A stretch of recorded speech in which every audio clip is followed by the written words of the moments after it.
힘되어 새 희망이 솟는다. 고난도 슬픔도 이기게 하시옵고 영원에 잇대어 살아가게 하소서. 우리의 자랑과 기쁨 생명의 하나님, 우리의 예배를 받아주시옵소서.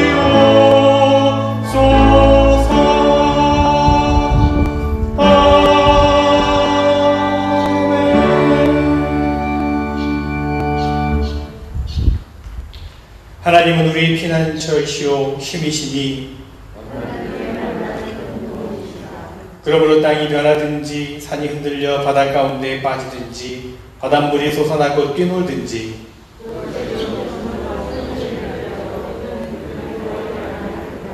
한 시내가 있어 난 위에 흘러 하나님의 섬 곧 지존하신 이의 성소를 기쁘게 하도다.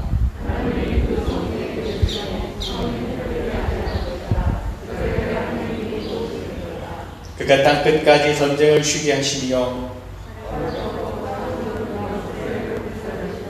이르시기를 너희는 가만히 있어 내가 하나님됨을 알지어다.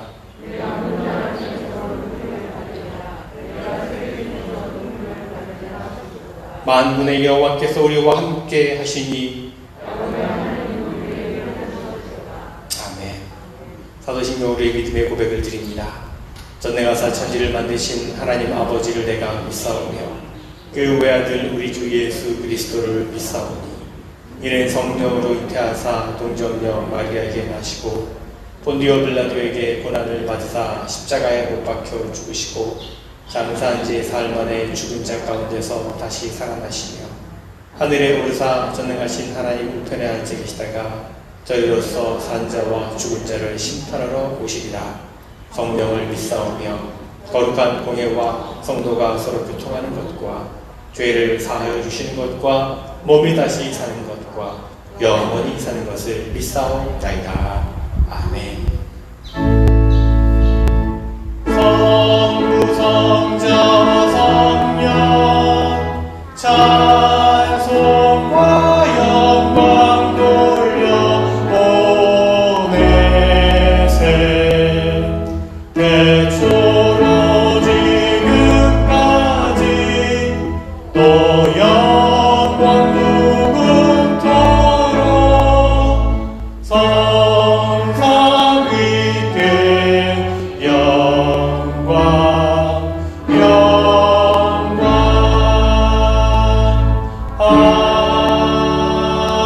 아멘. 자, 앉으시기 바랍니다. 오늘 거룩하고 복된 주님의 날에 또 여러 어려운 형편 가운데서 여러분 한 주간 지내시다가 여기 예배 자리에 함께 나와서 일할 수 있게 된 것을 얼마나 기쁘고 감사한지 모릅니다. 여러분 가정에서 지금 온라인으로 라이브로 예배를 드리시는 분들 또한 축복하고 또 사랑합니다. 한번 우리 옆에 계신 분, 또 뒤 앞뒤에 계신 분들 한번 이렇게 손을 흔들어서 이렇게 인사를 할까요? 사랑합니다. 축복합니다. 네. 감사합니다. 예. 교회 소식을 나누도록 하겠습니다.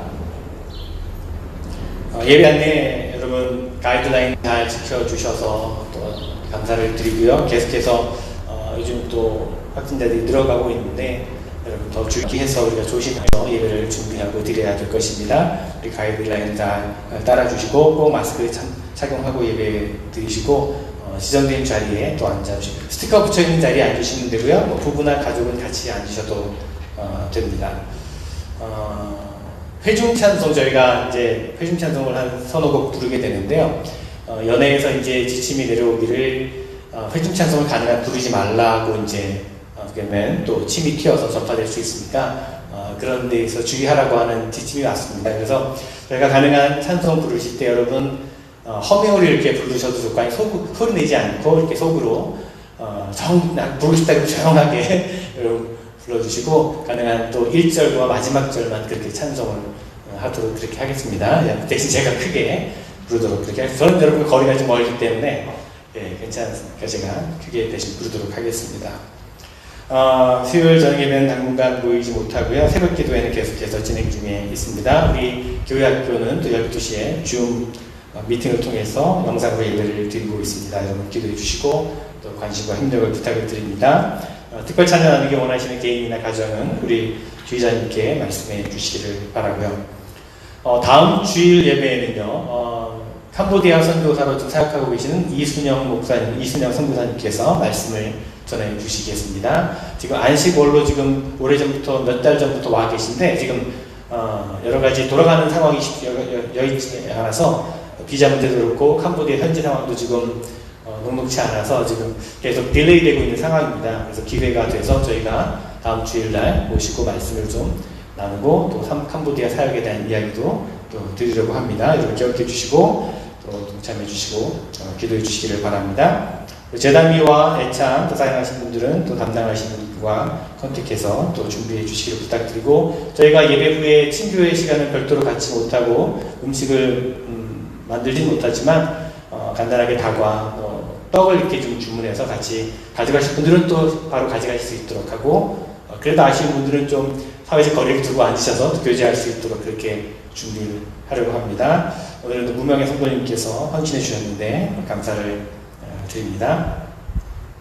헌금을 들어오실 때 헌금함에 넣어주시면 되고요. 예배 중에는 헌금 시간을 따로 같이 않도록 하겠습니다. 혹시 여러분 팬데믹 기간 동안에 로마서를 가정에서 필사하신 분들 계실 거예요. 제가 이제 몇 번 안내를 해드렸었는데 혹시 필사를 다 마치신 분들은 저에게 알려주시면 또 같이 축하하는 시간 갖도록 그렇게 하겠습니다. 알려주시길 바랍니다. 여러 가지 어려운 가운데 있는 분들, 경제적으로나 또 육체적으로 힘들어하시는 분들 계신데 여러분 계속해서 중보 기도를 부탁드리고, 도움의 손길이 필요하시거나 혹은 도움을 주실 수 있는 분들은 언제든지 말씀해 주시기를 바랍니다. 우리 시간 기도하실 때 우리 황현희 집사님께서 대표 기도 인도해 주시겠습니다.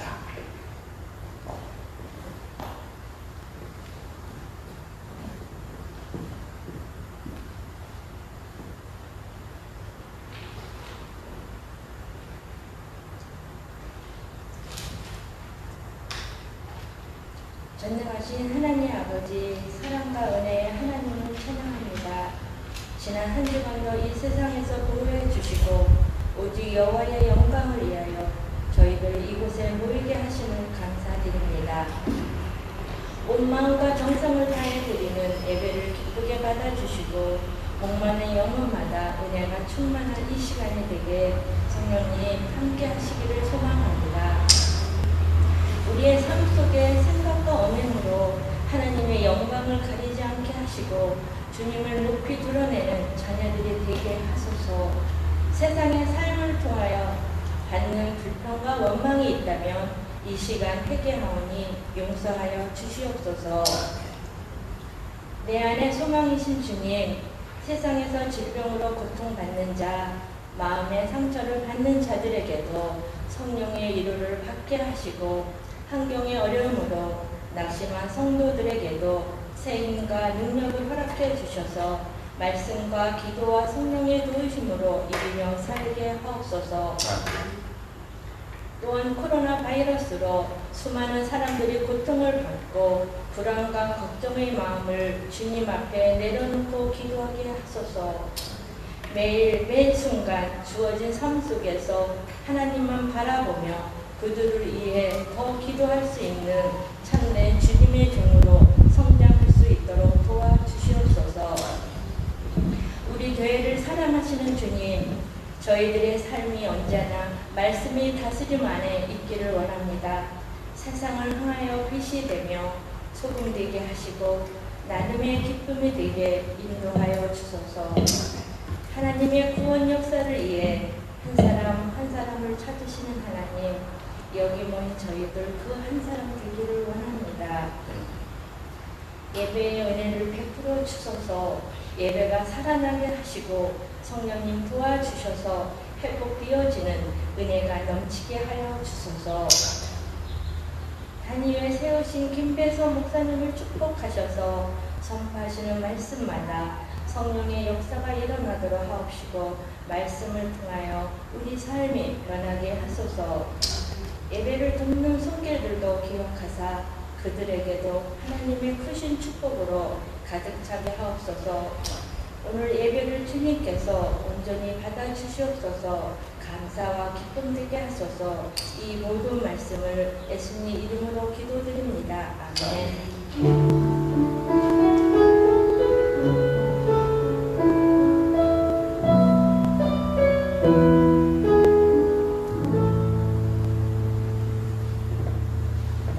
아멘. 오늘 우리에게 주신 하나님의 말씀은 마태복음 26장 36절부터 38절입니다. 마태복음 26장 36절부터 38절까지 말씀. 우리 하나님의 말씀을 읽도록 하겠습니다. 이에 예수께서 제자들과 함께 겟세마네라 하는 곳에 이르러 제자들에게 이르시되 내가 거기 가서 기도할 동안에 너희는 여기 앉아 있으라 하시고 베드로와 세베대의 두 아들을 데리고 가실새 고민하고 슬퍼하사 이에 말씀하시되 내 마음이 매우 고민하여 죽게 되었으니 너희는 여기 머물러 나와 함께 있게 있으라 하시고. 아멘. 이 시간에 우리 특별 찬양 우리 김서희 집사님 또 김은경 집사님께서 특별 찬양 나누어 주시겠습니다.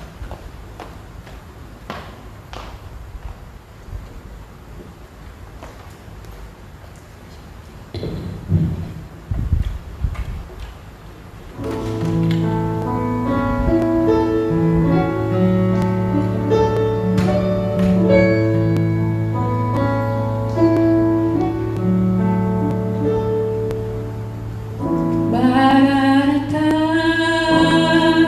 주 예수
귀한 찬양 또 준비해 주시고 나누어 주신 두 분 기사님께 감사를 드립니다.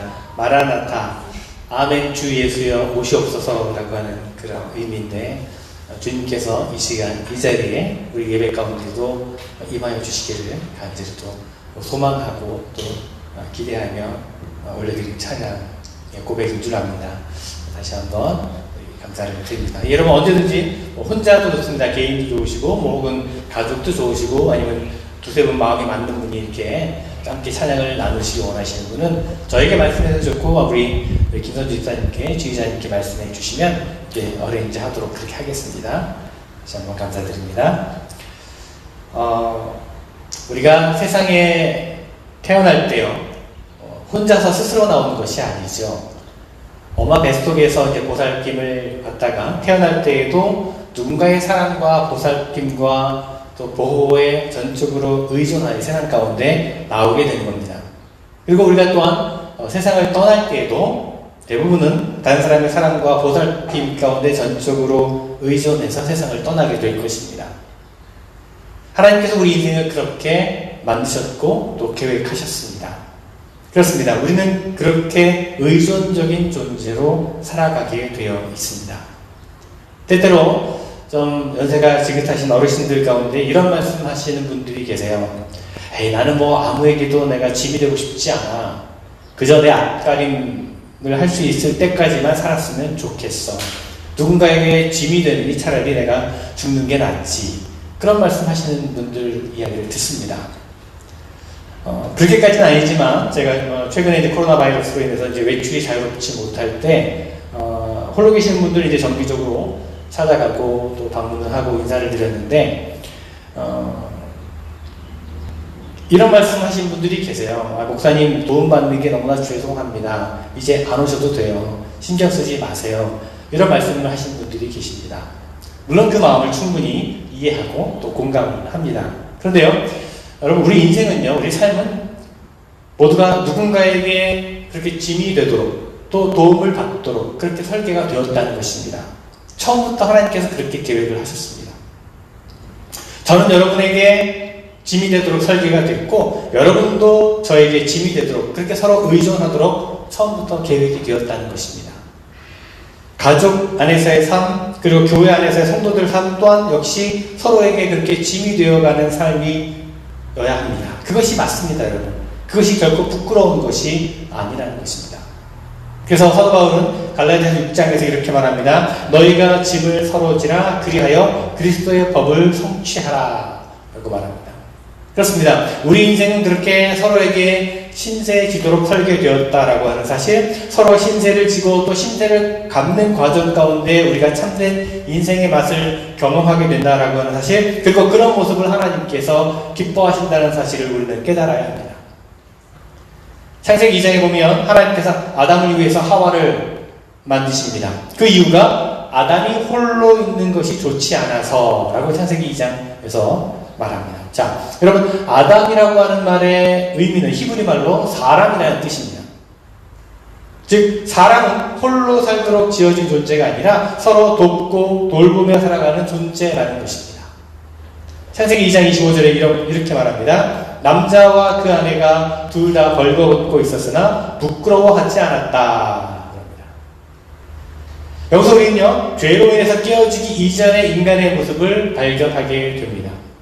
아담과 하와는 서로 의지하는 사랑의 관계 안에 있었기 때문에 그들은 자신들의 부끄러운 부분을 부끄럽게 생각하지 않았습니다.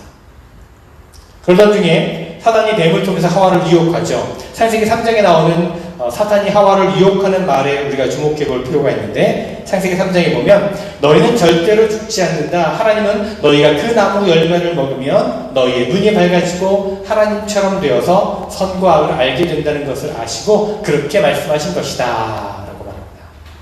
자, 사탄은요 하나님에게 의존하여 살아가는 그 모습을 벗어버리고 그렇게 하와를 충동하고 있는 겁니다. 에덴의 평화가 지겨웠던지 하와는 그 말에 귀를 쫑긋 세우고 귀 기울이게 되죠. 그전에는 보기만 해도 무서워 보였던 선악과가 갑자기 굉장히 매력적으로 보이게 되는 겁니다. 먹음직하기도 하고 보암직도 했다라고 하죠. 사람을 슬기롭게 할 만큼 탐스럽기도 했다고 합니다. 사탄의 말로 인해서 하와 안에 잠자고 있었던 어떤 욕망이 솟아나게 된 겁니다. 그들이 하나님에게 의존하는 삶을 거부하고 죄를 범하자 사람 사이의 관계도 깨어지게 되었습니다. 관계가 깨어지자 가장 먼저 자신의 부끄러운 모습이 보여지게 되었고 상대방에 보이고 싶지 않아서 가리고 감추기 시작했습니다. 여기에는 아주 깊은 상징이 담겨져 있습니다. 여러분, 죄의 결과는요, 결국 자신을 감추고 가리는 경향으로 나타난다는 것입니다. 여러분, 우리가 예수 그리스도를 믿는다라고 하는 것은 하나님께서 지으신 원래의 모습으로 돌아가는 것을 의미합니다. 하나님께서 하나님으로부터 벗어나서 스스로 하나님이 되어 살아가려고 하는 그 태도를 벗고 다시금 하나님께 전적으로 의지하며 살아가는 것이 바로 믿음입니다. 또한 다른 사람과의 사랑의 관계를 회복하고 그 사랑의 관계 속에서 서로의 부끄러움과 상처를 보듬어 안고 살아가는 것, 그것이 또한 믿음입니다. 존 스토트 목사님은요, 그의 책 제자도에서 우리가 예수님의 제자로 자라간다라고 하는 그런 제자됨의 의미를 다음과 같은 말들로 설명을 하고 있습니다. 몇 가지를 얘기합니다. 하나님께 대한 신뢰와 의존이 점점 자란다. 자신의 한계와 상처와 아픔을 직면하고 품어 안는다. 자신을 가리고 있던 가면과 위장을 하나씩 벗어놓는다. 자신을 열고 이웃을 대하며 사랑의 관계를 키운다. 이웃의 상처와 아픔을 품어 안는다. 자신의 연약함을 인정하고 깨어질 줄 안다. 필요할 경우 겸손히 그리고 감사히 다른 사람의 도움을 받는다. 다른 사람의 필요를 찾아 섬긴다. 그런데 여러분, 이런 부분에 대해서 강조한 사람이 별로 없었습니다. 믿음 안에서 가면을 벗는 것이 아니라 오히려 믿음으로써 더 두꺼운 가면을 쓰고 더 철저하게 자신을 감추고 위장하려고 합니다. 나약한 모습을 보이는 것, 다른 사람에게 짐이 되는 것은 덕스럽지 못한다고, 믿음이 없는 것이라고 그렇게 생각해 왔습니다. 특히 한국 교회는 그런 모습들이 많았습니다. 믿음이 좋다는 사람이 어떤 병에 걸리거나 사고가 나면 그것을 감추기 바빴습니다. 뭔가 잘못한 것이 있으니 그런 문제가 생긴 것이라고 사람들이 생각하고 그렇게 바라보기 때문입니다. 예전에 제가 어느 선배 목사님으로부터 들은 말인 가운데, 목사는 아프다는 소리를 하면 안 된다는 말을 들은 적이 있습니다. 그러니까 성도들은 목사를 가장 믿음이 좋은 사람으로 생각을 하는 경향이 있기 때문에 믿음이 좋으면 아프지도 않고 실패하지도 않고 모든 점에서 완벽하게 일을 처리해야 된다라고 하는 기대감이 성도들에게 있다는 겁니다. 목사를 향해서. 그래서 목사가 아프면 왠지 뭔가 믿음의 문제가 있는 것으로 생각한다는 것입니다. 그래서 한국교회 목사님들 가운데는 아파도 아프지 않은 척, 문제가 있어도 없는 척, 힘들어도 힘들지 않은 척, 그렇게 뭔가 좀 감추고 포장하고 위장을 하며 살아가는 분들이 참 많다는 것입니다. 그것을 또 잘하는 일이라고 그렇게 생각합니다. 이것은 목회자만의 문제가 아닙니다, 여러분. 좋은 믿음의 사람이 되기를 소망하는 사람들 가운데 그렇게 자신을 감추고 또 자신이 아무렇지도 않은 것처럼 그렇게 여기는 사람들이 있습니다. 이것은 어쩌면 아담과 하와로부터 내려온 우리 인간의 모든 문제일 수 있습니다. 사람인데 누구나 아담과 하와가 부끄러움을 가린 것처럼 자신의 연약하고 부끄러운 부분을 감추고 가리고 강한 척 행동하려고 싶어합니다. 자신을 위장하고 강한 척하고 괜찮은 척하며 살아가는 그것을 미덕으로 가르치는 사회 분위기도 여기 한 몫을 더하겠죠. 특히 한국 교회 같은 유교적인 배경을 가지고 있는 곳은 더욱더 그렇습니다. 제가 어릴 적부터 들어온 말들 가운데 이런 말이 있습니다. 남자는 태어나서 3번만 울어야 된다. 태어났을 때, 또 부모님이 돌아가셨을 때, 그리고 나라가 망했을 때, 그렇게 3번만 울어야 된다. 그런 말을 들었습니다. 이처럼 남성들로 하여금 약해지는 것은 부끄러운 것이고 강해지기를 강요하는 그런 사회 분위기였습니다. 자, 이런 가치관을 가지고 자란 사람들을 교회가 변화시켜야 되는데 사실 교회 안에는 더욱더 그런 경향이 굳어지게 만듭니다. 자신의 약점을 더 철저하게 가리고 약해도 강한 척, 흠이 있어도 없는 척, 문제가 있어도 없는 척, 힘이 들어도 안 힘든 척, 슬퍼도 괜찮은 척하고 참는 것이 그것이 좋은 믿음인 것처럼 그렇게 가르쳐 왔다는 것입니다. 한국 교회에서. 더 강해지고 더 완전해지고 더 철저해지는 것이 좋은 믿음의 사람이 되는 것처럼 그렇게 가르쳤습니다. 약점을 감추고 언제나 강한 모습을 보이는 것이 그것이 성숙한 믿음이라고 여겨져 왔습니다. 제가 전에 뉴저지에서 있을 때 알고 지내는 장로님 한 분이 생각이 납니다. 이분은 작은 타운에서 이제 개인 비즈니스를 하시면서 교회를 섬기신 분인데 정말 매사에 철저하고 굉장히 부지런하셨습니다. 당신이 하시는 일에 대해서는 완벽주의자였습니다. 그분이 특히 다른 사람을 돕는 일에 굉장히 적극적이었는데요. 그 교회에 선교사님이 오시거나 누가 손님이 오시면 가장 앞장서서 대접을 했습니다. 한인 인구가 많지 않은 지역이었기 때문에 지역 유지로서 존경을 받았습니다. 그분은 다른 사람의 도움을 받는 것을 완벽하게 거부하셨습니다. 아주 작은 것도 신세를 지지 않으려고 했습니다. 누군가가 신세를 져서 선물이라도 하면 꼭 2배, 3배로 갚아야만 직성이 풀리는 그런 분이었습니다. 그래서 사람들은 그분을 더 존경했지요. 그렇습니다. 그분은 아주 강한 분이었습니다. 약한 모습을 사람들에게 절대 보이려고 하지 않았습니다. 어떤 때는 과연 저분이 눈물이 있을까라고 싶을 정도로 굉장히 강하셨습니다. 아마도 그분은요, 자신의 그런 모습이 예수님의 제자로서 잘하고 있는 일이라고 생각하셨던 것 같습니다. 신세를 짓지 않고 도움을 주고 도움을 받지 않아야 좋은 믿음의 사람이라고 생각하셨던 것 같습니다. 그러나 여러분, 예수님의 제자는요, 좋은 믿음의 사람은요, 언제나 강하고 언제나 완벽하고 언제나 주는 사람이 아닙니다. 언제나 철저하게 모든 것을 완벽하게 이루어야 되는 것이 아닙니다. 사실 도움을 받는다라고 하는 말은요, 어찌 보면 나는 무력하다, 나는 약하다라는 것을 인정하는 행동입니다. 때로는 누군가로부터 도움을 받는 것이 죽기보다 싫을 때가 있습니다. 자존심에 상처를 입히기 때문이죠. 도움받기를 절대로 사양하는 사람 안에는 그런 심리가 작용을 합니다. 그렇기 때문에 예수님의 제자로 자라는 데 있어서 자신의 연약함을 인정하고 도움을 받는 훈련이 우리가 필요합니다. 자존심이 깨어지고 망가지는 경험은요, 믿음이 자라게 하는 결정적인 계기가 됩니다. 예수님의 제자에게 있어서 가장 큰 적은 바로 자기 자아이기 때문입니다. 그래서 예수님께서는 다음과 같은 말씀을 하십니다.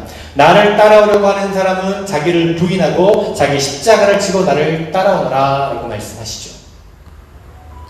예수님의 제자가 되려면 가장 먼저 자기를 부인해야 합니다. 옛 자아를 깨뜨려야 합니다. 자신의 연약함을 인정하는 것, 아플 때 아프다고 소리를 내는 것, 우울할 때 목 놓아 울 수 있는 것, 자신의 부끄러운 약점을 내려놓는 것, 다른 사람에게 도움을 구하고 받는 것, 나의 짐을 다른 사람에게 지우는 모습이 있어야 한다는 것입니다.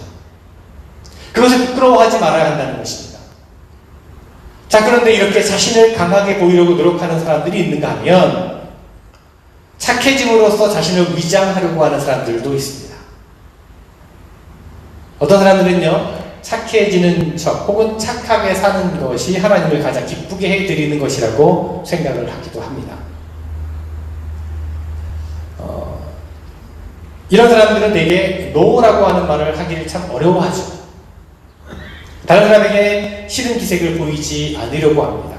누구에게나 좋게 말하고 좋게 행동하려고 합니다. 슬퍼도 안 슬픈 척, 아파도 안 아픈 척, 힘들어도 괜찮은 척 버티면서 항상 웃고 다닙니다. 남들이 부탁하는 일을 무엇이든지 다 받아들입니다. 희생하는 것이 성도의 미덕이라고 믿기 때문이죠. 그러는 동안에 그 마음속은 멍들어가고 썩어들어갑니다. 이런 분들 계시죠, 혹시 여러분? 물론 착하게 사는 것 좋습니다, 여러분. 우리가 옳은 것입니다. 필요한 것입니다. 자기 기분대로 말하고 자기 감동대로 쏘아붙이는 사람들에 비하면 아주 훌륭한 것이죠. 하지만 그것도 정도의 문제입니다. 때로는 노라고 말할 수 있어야 한다는 것입니다. 때로는 그냥 내버려둘 필요도 있다는 것입니다. 때로는 투정도 좀 부리고 때로는 막 울 필요도 있다는 것입니다. 예수님의 제자라면 그렇게 자연스럽게 감정을 해소할 줄 알아야 한다는 것입니다. 얼마 전에 초등학생이 쓴 동시를 읽었는데 참 표현이 적절한 시 같은데 제가 읽어드리면 넌 할 수 있어 사람들이 말했습니다. 용기를 내 사람들이 말했습니다. 그래서 난 용기를 내어 말했습니다. 난 할 수 없어. 아무리 생각해도 초등학생이 쓴 시 같지는 않고요. 누군가 웃기려고 쓴 것 같은데 알고 보면 굉장히 의미가 있는 그런 시입니다. 자신의 감정을 억누르며 누구에게든지 착한 사람으로 보이려고 행동하는 사람들은요, 때로 용기를 내서 나는 할 수 없습니다 라고 말할 수 있어야 한다는 것입니다. 이 점에서 우리는 예수님을 생각해 볼 필요가 있습니다. 오늘 우리가 읽은 말씀에 예수님의 그런 모습이 분명하게 드러나 있습니다. 예수님께서는 잡히시기 전에 3명의 제자들과 함께 감난산으로 가시고 또 겟세마네 동산에 가셨습니다. 기도함으로써 자신의 길을 준비한 한적한 곳을 찾으신 거죠. 늘 가까이 두고 의지했던 3명의 제자들과 함께 적당한 곳에 도착하시자 예수님은 갑자기 근심하여 괴로워하기 시작하셨습니다. 아마 우셨는지도 모르겠습니다. 밤이어서 3 제자가 예수님의 눈물을 보지 못했을지 모르겠습니다. 그러면서 예수님은 이 3 제자들에게 이런 부탁의 말씀을 하십니다. 오늘 38절 말씀해 보니까 내 마음이 괴로워 죽게 되었구나. 너희는 여기서 머무르며 나와 함께 깨어있어라. 여러분, 이 장면을 한번 생각해 보십시오. 여러분, 상상이 되십니까? 여러분, 예수님이 어떤 분이십니까? 갈릴리에서 사역을 하실 때 예수님이 어떤 일을 행하셨습니까? 그 누구 앞에서도 혹은 그 어떤 상황 앞에서도 당당하셨던 분 아니십니까? 그런 분이 마지막 순간에 3명의 제자 앞에서 이렇게 연약한 모습을 보이신 겁니다. 제자들에게 약한 모습을 보이신 예수님도 대단하고 그것을 있는 그대로 적어놓은 이 마태도 참 대단합니다. 아마도 마태는 예수님께서 자신의 연약함을 드러내셨다라고 하는 그 사실로부터 큰 위로를 받았을 것입니다. 그는 마태복음을 기록하면서 자신이 받는 위로를 아마 다른 사람들에게도 전하고 싶었던 것이죠. 마태가 이 대목을 기록하면서 마음으로 이런 생각을 했는지 모릅니다. 보십시오, 여러분. 예수님도 이렇게 당신의 연약함을 인정하시고 드러내셨고 제자들의 도움을 청하셨습니다. 여러분도 여러분의 연약함과 어두움을 외면하거나 감추지 마시고 인정하시고 고백하시고 도움을 청하십시오. 그런 다음 체포된 예수님께서는 밤새도록 가해박정과 총독의 관절을 오가면서 재판을 받으셨지요.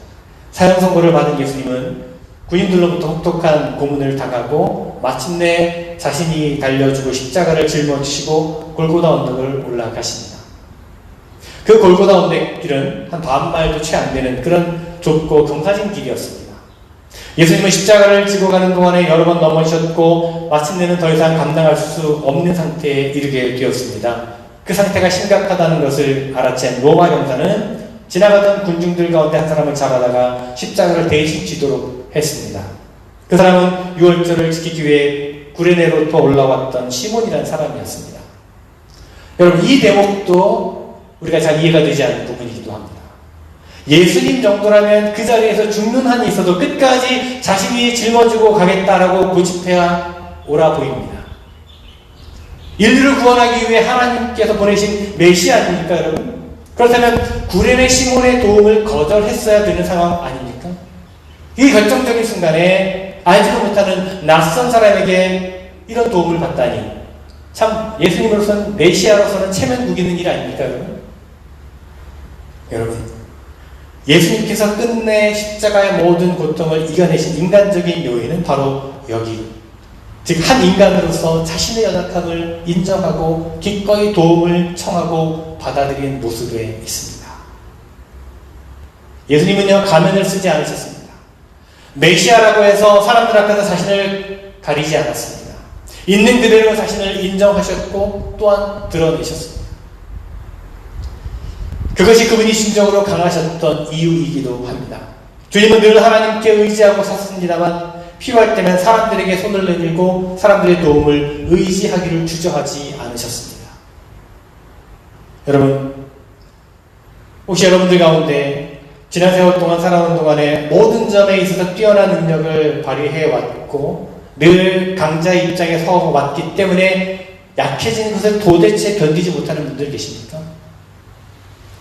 질병으로 인해 혹은 나이가 들어감으로 인해 겪어야 되는 장애와 또 불편함을 받아들일 자신이 없으십니까? 에이, 내가 이렇게 사느니 그냥 내가 죽지. 여러분 그렇게 생각하십니까?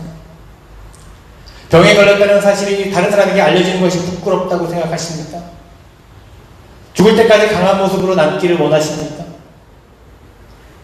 사랑하는 여러분, 오늘 말씀이 그런 분들에게 울림이 되었으면 좋겠습니다. 예수님의 모습을 묵상하시면서 약해지는 것을 기꺼이 받아들이고 그 약해짐을 통해서 역사하시는 하나님의 손길을 기대하는 성숙한 믿음으로 나아갔으면 좋겠습니다.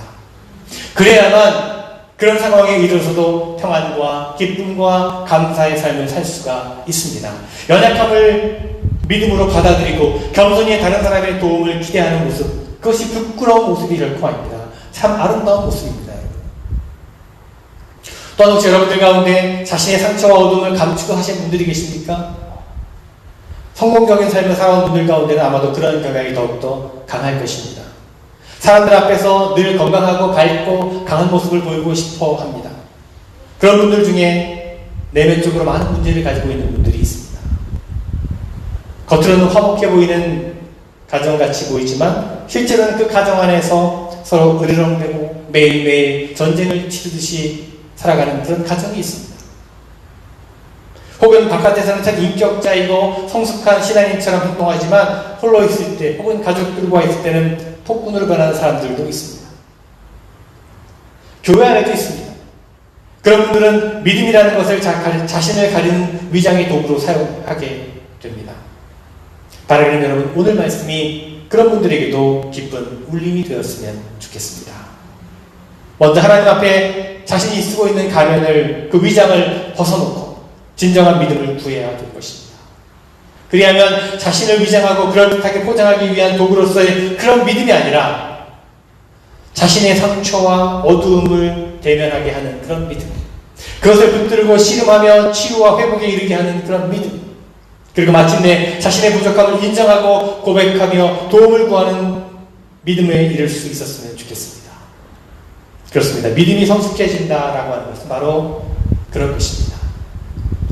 또한 혹 여러분 가운데 그저 모든 것을 참고 모든 것을 견디고 모든 것을 희생하며 살아온 분들 계십니까? 아파도 안 아픈 척, 슬퍼도 안 슬픈 척, 힘들어도 안 그런 척 늘 예스, 예스라고만 대답하며 살아오셨습니까? 한 번도 누군가에게 간절히 도움을 청하거나 손을 내밀어 보거나 신세를 져본 적이 없는 분들 계십니까? 그것을 자랑스럽게 여겨오며 살아오셨습니까? 바라기는 그런 분들에게도 오늘 말씀이 여러분 가운데 깊은 울림이 되었으면 좋겠습니다. 하나님 앞에 여러분의 짐을 모두 다 내려놓으시기를 바랍니다. 하나님께서 여러분에게 이렇게 말씀하실 것입니다. 얘야, 안 그래도 괜찮아. 그럴 필요 없어. 울어도 괜찮아. 때로는 화를 내도 괜찮아. 때로는 못해도 괜찮아. 나는 착한 너를 바라는 것이 아니야. 행복한 너를 바래. 하나님께서 이렇게 그 음성을 들려주실 것입니다. 그 음성 듣고 위로를 받으시는 여러분 되었으면 좋겠습니다. 여러분, 오늘 말씀 우리가 묵상하면서 제자들 앞에서 자신의 연약함을 드러내시고 기도를 부탁하신 예수님의 모습을 다시 한번 우리가 생각해 보았으면 좋겠습니다. 자신의 남은 힘을 다 끌어모으면 끝까지 완주할 수 있었겠지만 구레네 시몬의 도움을 사용하지 않으신 그 주님의 모습을 또한 묵상했으면 좋겠습니다. 그 묵상을 통해서 약해짐으로 진실로 강해지는 길을 찾는 우리 모두가 되었으면 좋겠습니다. 그렇게 성숙한 믿음 가운데로 우리가 나아갔으면 좋겠습니다. 그래도 괜찮아. 그래, 괜찮아. 그렇게 우리를 위로하시고 우리를 격려하시고 우리에게 힘주시는 주님의 음성을 들으시고 주님과 함께 이 어려운 때 우리가 믿음으로 이 모든 것들을 이겨나가는 그런 여러분 모두가 되시기를 간절히 주님의 이름으로 축원을 드립니다. 기도하겠습니다.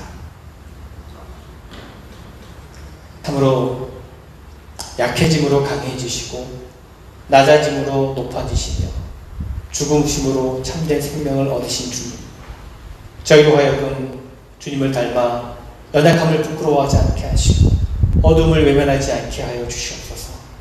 저희 자신을 제대로 깨달아서 하나님 안에 저희 자신을 제대로 사랑하게 하시고 그 사랑으로 또한 다른 이들을 섬기며 사랑할 수 있는 저희들 되게 하여 주시옵소서.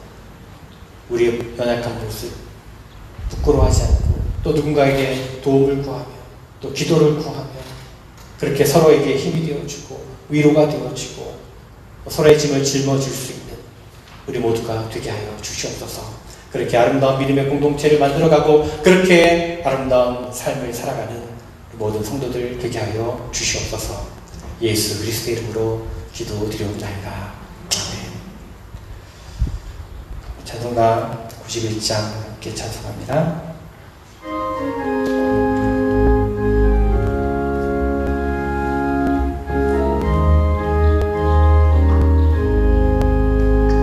슬픈 마음 있는 사람 예수 이름 믿으며 영원토록 변함없는 기쁜 마음 얻으리. 예수의 이름은 세상의 소망이요 예수의 이름은 천국의 기쁨일세. 우리 갈 길 나간 후에 보좌 앞에 나가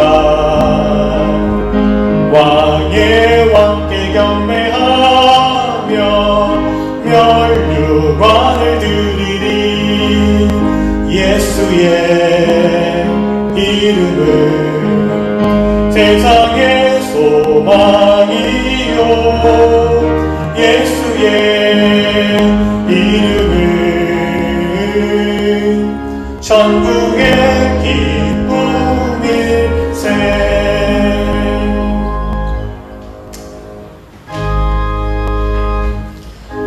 만복의 근원 하나님 온 백성 그리고 저 천사여 찬송하세. 찬송 성부 성자 성령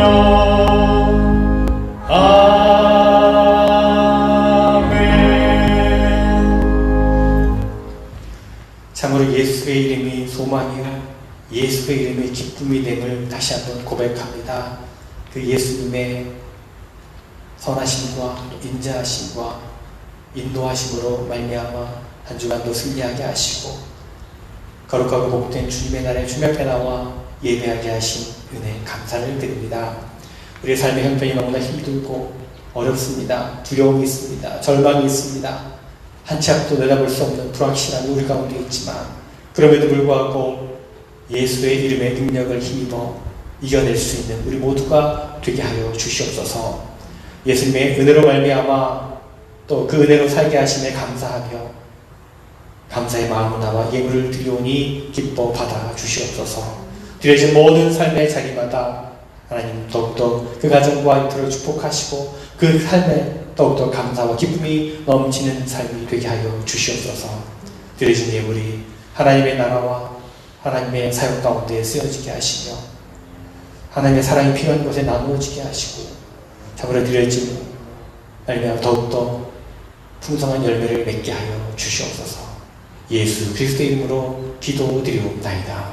아멘.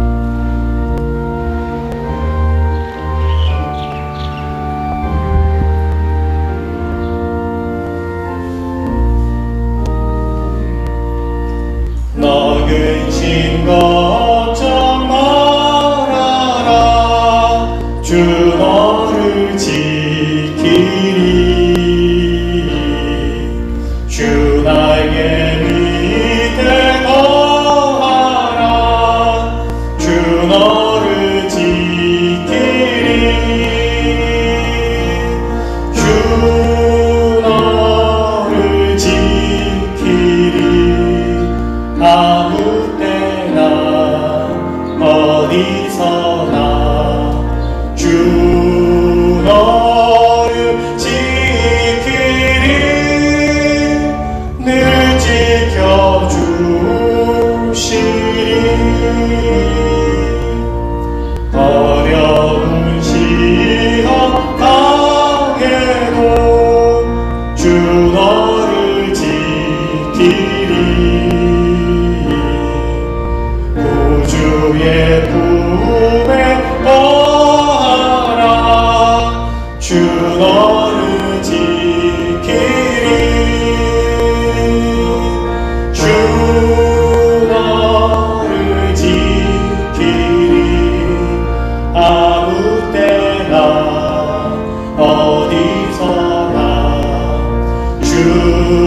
너를 지키리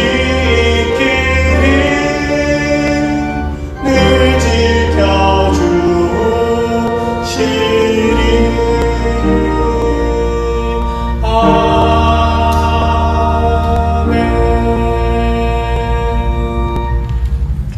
이제는 우리 주 예수 그리스도의 은혜와 하나님 아버지의 크고 놀라우신 사랑하심과 성령의 감화와 역사 교통 충만하심, 우리 연약함과 우리 허물과 우리의 부족함을 아시는 주님께 모든 것을 내려놓고 다시금 주님께서 주시는 새 힘과 능력을 얻어 승리하는 삶을 살아가기를 원하는 사랑하는 성도들, 저들의 모든 가정과 일터와 삶의 모든 자리 위에 여러 가지 삶의 힘겨움 가운데 무거운 짐에 눌려있는 사람들 가운데 주님 몸된 이 교회 위에 지금부터 영원토록 함께 하시기를 간절히 축원하옵나이다. 아멘.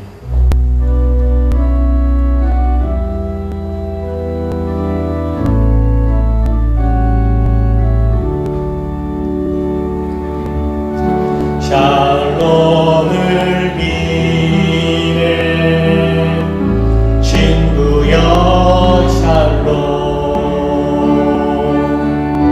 자비의 주님 복 주소서. 우리의 삶과 사랑을 통해 주님